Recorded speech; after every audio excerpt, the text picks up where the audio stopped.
Former major Disney stars are turning against CEO Bob Iger after he put in a very simple request to the ladies of The View to moderate, pull it back, temper it down, easy on the TDS. But folks, the former stars of Disney say he should say less.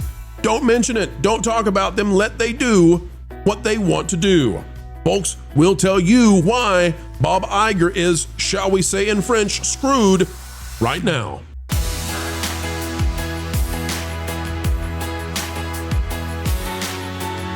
Hello, folks, and welcome back. It is a pleasure to have you here. We are glistening as you are listening with the power of gigawatts streaming through our radioactive hamsters. They are moving the wheels here at the Casa de Pro Studio de Excellence. And folks, we cannot wait to bring you the news. As we do, we only ask that you click the like button. And here we go. This out of Fox News by Hannah Penrick. Former ESPN host pushes back on Disney's Bob Iger for reportedly urging The View to tone down the Trump talk. This star defends the talk show host, who reportedly pushed back against executives' request to tone down Trump criticism. Now, to give you some clarity here, Bob Iger is alleged, and there's been no suggestion this is not true, and this has been reported widely now. Bob Iger reportedly went to the ladies of The View, and we got to presume this came after he went to the Oval Office. He goes over to The View and he says, ladies, listen, you got to knock it off with the Trump stuff. You need to be interviewing the celebrities. You're supposed to be pushing the product. And Ana Navarro and Not So Sunny Hostin and Whoopi Goldberg and Unjoy Behar, they said to him, go pound Mickey. They said, get out of here, Bob. We don't want to hear it, Bob. They refused. Like Zegler facing a producer, they said, nay, okay, Bob, we'll do what we want to do. Former ESPN host Jameel Hill called out Disney boss Bob Iger on Saturday for reportedly urging The View to tone down their political rhetoric, which is almost always directed at slamming President Donald Trump and his administration. In fact, I would say it's basically 99%. Trump is obviously, again, using his position as president to put pressure on these media companies. And I think a lot of them are capitulating and feeling that pressure because they have things and business deals and things on the side that they want to happen that they will do, that they want to do, Hill said during CNN's Table for Five discussion, which was a description of their audience numbers, not the number of people on the panel. Before suggestions, it be about ratings. Do the ratings support that you should stop talking about Donald Trump? Probably not. Multiple Disney sources told the Daily Beast that both Iger and ABC News president, and folks, be impressed, I'll get this name right. Sometimes I don't. Almin Karamedvedev. I messed it up. Darn it, I was close. Recently suggested that the all-female daytime talk show panel be less antagonistic on political issues. And Jameel, the former sportscaster, said, if you are Bob Iger, who I do have a lot of respect for, he was my former boss, a.k.a. my CEO. If you're him, that's the only thing that should matter as long as the audience decides that they have an appetite for that. Then that's what the women should talk about, whether you like how they discuss it or not. So Jameel, she doesn't care if the ratings are going down. She doesn't care if the advertisers are pulling out. She just says, Bob, let the women do what the women gonna do. Lou, Vash, what say you? How's Bob gonna handle it if more celebrities and more former employees come out and criticize the man who is supposed to be the charisma king, the mousy messiah? You see, dear Bob had a real dilemma here. If I tell him and they react negatively, what do I do? And he should have told them not to talk about it. He's the boss. The fact that they are already real-time fact-checking them and making them issue disclaimers on what they just said 10 minutes ago on the air shows that there's trouble in Denmark, you know? They're saboteurs, Lou. They're saboteurs. But Bob has to get credit for telling him to cool it so that he can be seen to being the peacemaker and the bridge to the powers that be in D.C. The only ratings that count here are Trump's, which are going up, while The View and everybody else is going down. And I mean, these issues are we never should have heard about this story in a best of all possible corporate worlds. But since we did, if you're the boss and how many people out there who are employed as opposed to self-employed could go to your boss tomorrow and go tell him to pound sand on the last thing he told you to do? And then leak it and brag about it. Yeah. Ain't we swell? We're part of the rebellion. By God, we're part of the resistance. We're fighting back against that evil Bob. Oh, wait a minute. He was supposed to be a good guy. I mean, these wounds are self-inflicted because, Bob Iger was instrumental in not only adding talent to the roster that, had serious implications with the 45th, now 47th president of the United States, but also, too, removing a lot of the barriers that would have maybe prevented these people from either getting into certain positions where they can speak on this topic, where, in this case, Fox News is actually carrying the story, or putting them in certain places to actually push this political messaging like you see on The View to create this entire controversy in the first place. I mean, it's Bob. I mean, this was the only outcome that you could have possibly expected, that you were going to have resistance at this level. And by the way, this echoes a lot what happened with Bob Chapek, right? Back in the day, especially when it relates to the Parental Rights and Education Bill, as it was passed in the Florida legislature, and we all know what happened there. Yeah, good comparison. Yeah, this is what happens. Can I point out something about this show we're talking about? Please. It isn't called The Views, plural. It's The View from the official powers of the left. One view, several women articulating it, but one view and one view to rule them all, one view to bind them, and in the darkness tell them to go fish when it comes to getting an audience. Well, here's the thing to think about with The View, and that is, if their ratings were going up right now, they would have some sort of defense, right? The problem for them is they're sort of like CBS News. CBS News is not doing their corporation any favors. Neither is The View. Basically, neither is ABC News. But Bob Iger came out of this system. He was a meteorologist originally. A lot of people don't know this. He's a weatherman.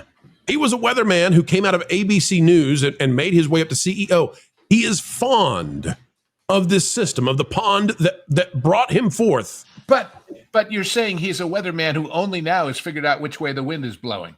Well, that is true. That is true. He is trying, Lou. He is trying to moderate.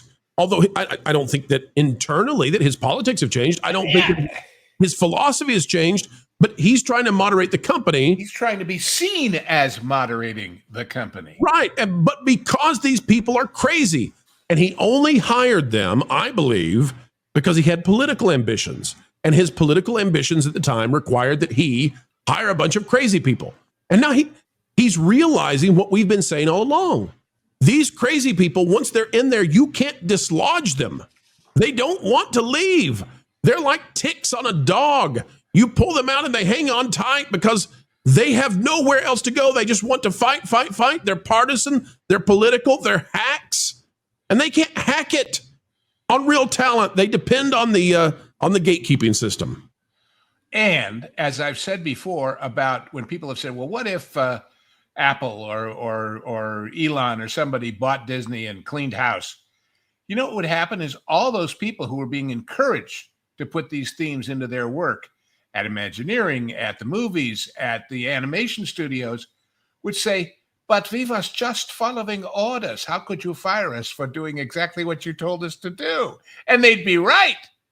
And they would have, unlike those other guys we talked about earlier with Ron, they would have standing to sue.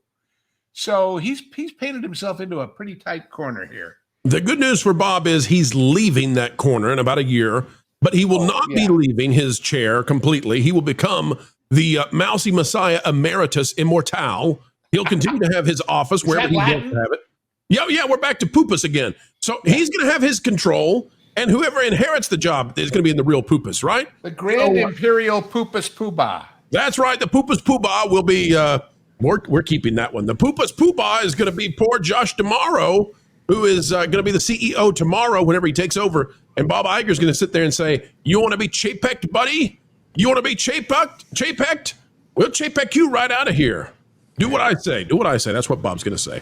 Unlike The View, tomorrow won't have a choice. Vash, finish us out here, man. Give us the final word on it. Well, how unenviable a position is anybody taking the CEO role in right now? Because the good. I mean, for any other company, they probably don't have to deal with this level of dissidence, I guess, amongst not only current employees but now former. I mean, this is the edifice that Bob Iger has constructed right here, and so it's going to be a particular issue to deal with this on the back end there.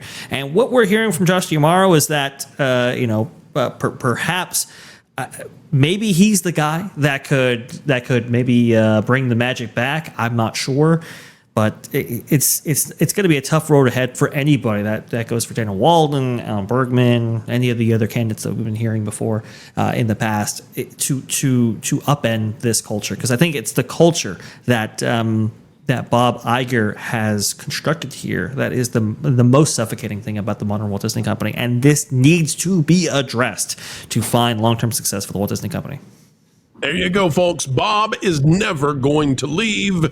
He will keep his 2 showers forever, no matter how much the ladies at The View may heave at the idea of going back to the mainstream middle, the sensible center, where money is made, and all of them disagree with it until it comes to the cost of another yacht.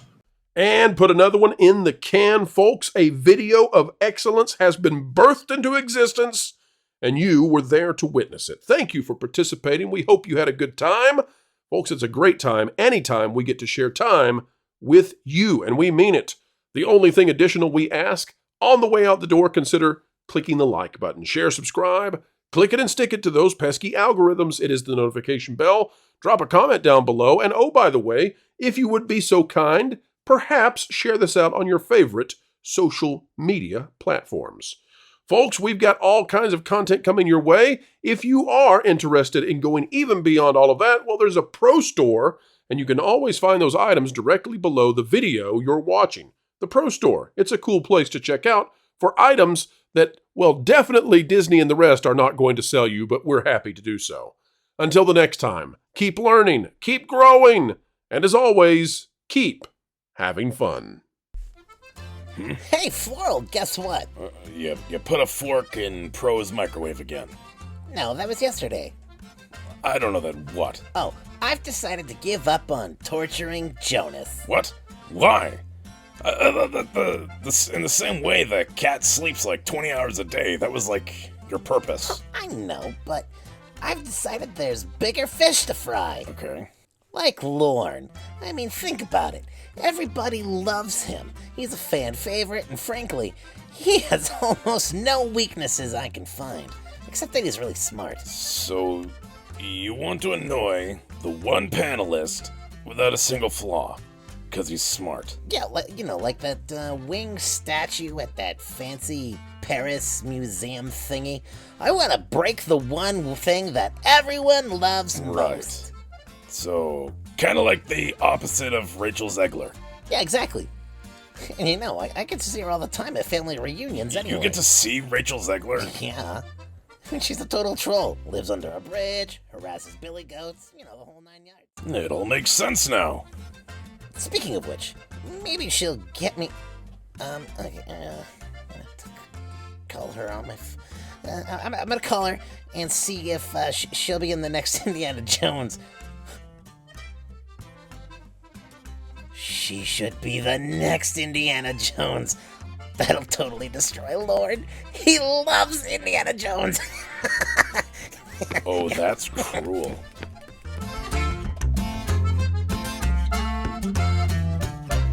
Hey, Rach.